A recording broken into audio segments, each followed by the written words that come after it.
Bonjour à tous. Après ces quelques jours sans test d'application, je reviens aujourd'hui avec un clavier qui devrait être inclus, d'après moi, dans tous les smartphones sous Android. Vous allez voir pourquoi. Avant de commencer, je vous rappelle juste que dans le cadre du développement de la toute nouvelle application Android Tester, je vous invite à me donner vos idées concernant les fonctionnalités que vous aimeriez y voir. Pour le faire, vous pouvez commenter ma dernière vidéo où je vous annonçais justement l'arrivée proche de cette toute nouvelle application, ou vous pouvez m'envoyer un email à l'adresse fournie dans la description de la vidéo. On passe maintenant au test du jour avec le clavier SwiftKey X en version bêta. Alors je vous présente aujourd'hui donc cette version bêta qui n'est pas disponible sur le Play Store pour le moment bien sûr, mais dans la description de la vidéo vous avez un lien qui vous permet de télécharger cette version malgré tout. Vous y trouverez également un lien qui vous emmène sur la version actuelle de SwiftKey X qui se trouve elle sur le Play Store. C'est une application payante mais pas chère et qui vaut clairement son prix. Sachez que c'est la seule application que j'ai achetée les yeux fermés. Pourquoi je vous présente cette version bêta plutôt que la version actuelle? Eh bien, c'est tout simplement parce que c'est dont vous aurez droit très bientôt avec la sortie finale et également parce qu'il y a des thèmes tout nouveaux qui n'existaient pas sur la version précédente. Et sachez que c'était, d'après moi, un de ses défauts, voire son seul défaut.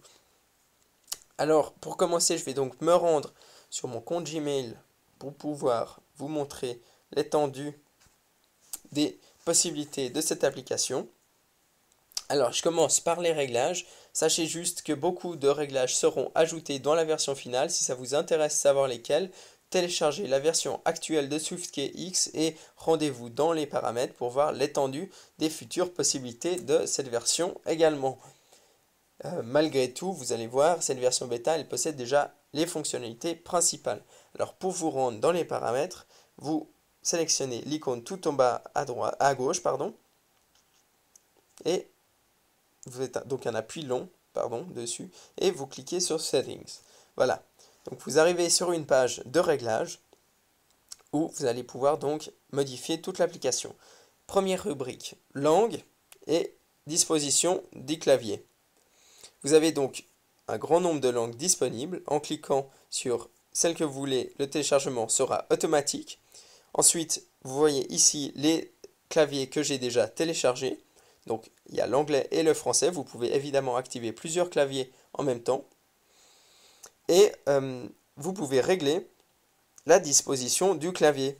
Vous avez beaucoup de possibilités également. Faites en fonction de votre pays, évidemment. Moi, personnellement, j'active que le français et le clavier qui est équivalent au clavier suisse, le Qwertz. Voilà pour cette rubrique. Maintenant, sous personnalisation, contrairement à ce que vous pourriez penser, on ne parle pas ici des réglages de thèmes, etc. En fait, ici, c'est les différentes possibilités que vous pouvez sélectionner, c'est-à-dire que, par exemple, si vous sélectionnez Facebook, Gmail, Twitter, vos flux RSS ou SMS, en cliquant sur chacune de ces fonctionnalités, l'application va en fait apprendre depuis ces applications spécifiques comment vous écrivez et va donc pouvoir vous prédire, vous donner des meilleures prédictions à l'avenir. Vous pouvez cliquer pour Gmail et les flux RSS et SMS, vous cliquez tout simplement une fois dessus.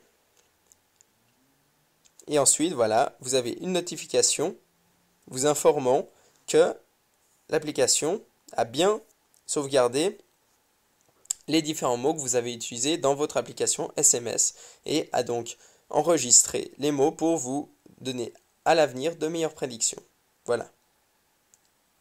Ensuite, sous thème, c'est ici que les réglages visuels vont pouvoir être réglés.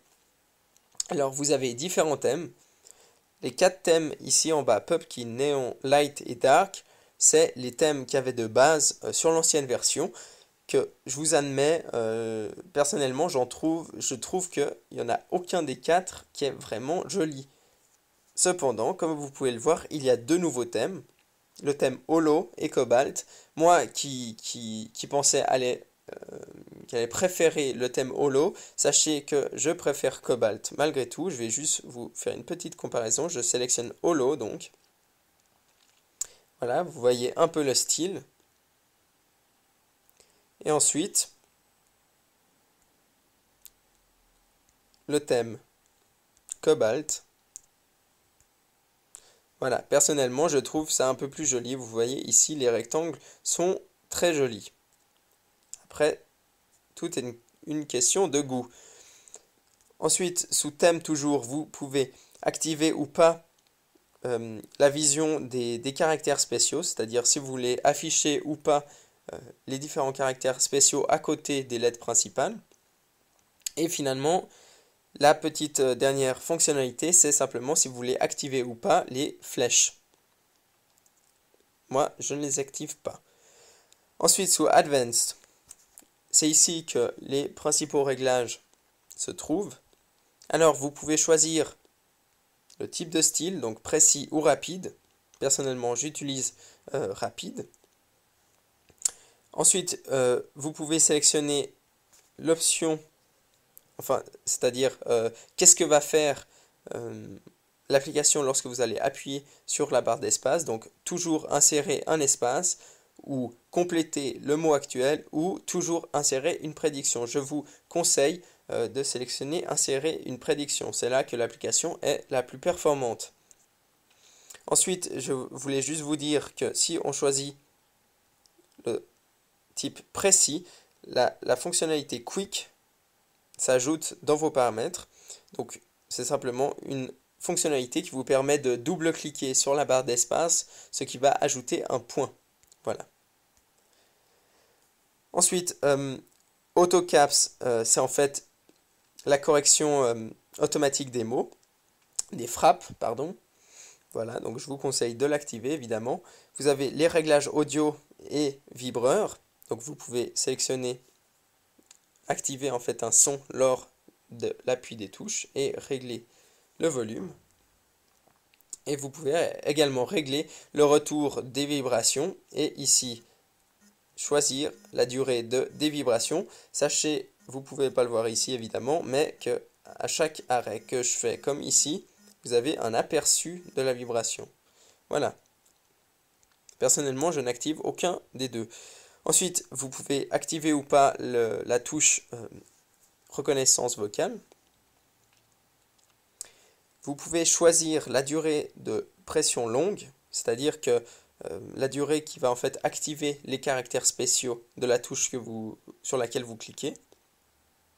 Personnellement, je règle sur une durée relativement courte pour que ça soit plus efficace. Ensuite, vous pouvez régler la hauteur en mode portrait des touches et en mode paysage. Voilà, finalement, vous pouvez choisir la disposition du clavier Bluetooth, tout simplement. Et dernière fonctionnalité, vous pouvez simplement supprimer les anciennes versions de SwiftKey qui sont installées pour récupérer un peu de place. Ensuite, sous SwiftKey 3 Stats, vous avez les différentes statistiques de l'application. Donc, premier truc très intéressant, c'est pas très utile, mais je trouve ça relativement bien. Vous voyez ici, il faut juste patienter quelques secondes.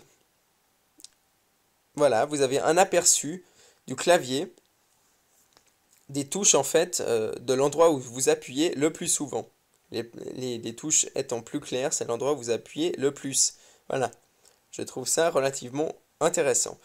Ensuite, l'efficacité de l'application, donc le pourcentage supplémentaire d'efficacité que vous avez gagné avec cette application, donc moi c'est 37%.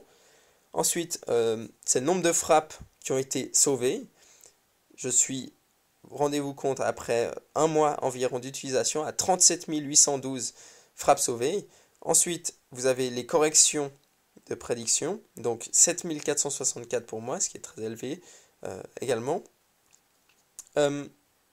Ensuite, les mots prédits que j'ai sélectionnés moi-même, il y en a 554, sachez que vous en aurez probablement plus vu que c'est quelque chose que j'utilise pas beaucoup. L'application corrigeant automatiquement en général les erreurs que je fais.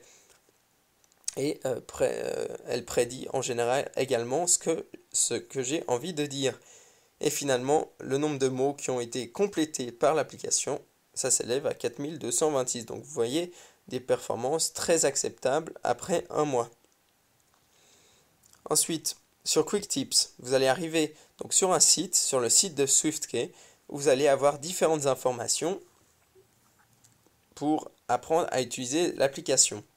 Alors je vous montre simplement parce que voilà, ici en fait c'est l'écran que vous allez avoir au téléchargement de l'application que je ne vous ai pas présenté vu que l'application était déjà installée sur mon smartphone. Vous avez donc cet écran qui s'affiche, vous allez choisir une langue, voilà, sélectionner la langue, le téléchargement sera automatique. Ensuite, vous allez devoir activer SwiftKey dans les paramètres système. Comme ceci, vous allez sélectionner donc la case SwiftKey X. Ensuite, vous allez le définir comme clavier par défaut. Comme ceci, vous allez cliquer ici sur SwiftKey X. Ensuite, vous choisissez le type de frappe qu'on a vu qu'on pouvait également régler dans les paramètres, donc précis ou rapide.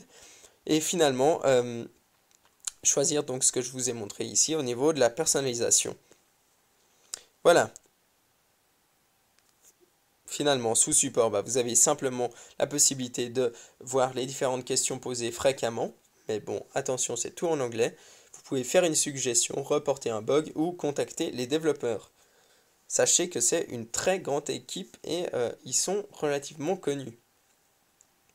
Et à propos de l'application, vous avez simplement les différentes informations sur l'application et également l'expiration ici de votre version bêta. Voilà, donc maintenant on va venir ici, donc tout simplement pour vous montrer le clavier en lui-même. Donc vous avez ici sous A, c'est donc une adresse email que je dois taper. Et vous avez vu que ici en comparaison, vous avez un icône supplémentaire qui s'ajoute à côté de la barre d'espace. Donc imaginons, j'invente une adresse email, SwiftKey, voilà. Bon, j'ai fait une petite erreur, pardon. Peu importe, en cliquant ici, vous avez donc tout simplement le @ qui s'affiche ou, sur une pression longue, vous avez 3 possibilités d'adresses prédéfinies, ce qui est très pratique, vous voyez, comme ici. Et sachez que dans la version finale, vous pourrez régler ces 3 adresses par défaut. Voilà, donc maintenant je vous propose tout simplement de vous montrer un exemple des capacités de prédiction de cette application en écrivant une phrase. Par exemple, je vais écrire « Je suis très content d'avoir rencontré cette personne, mais elle m'a beaucoup déçu par son comportement. »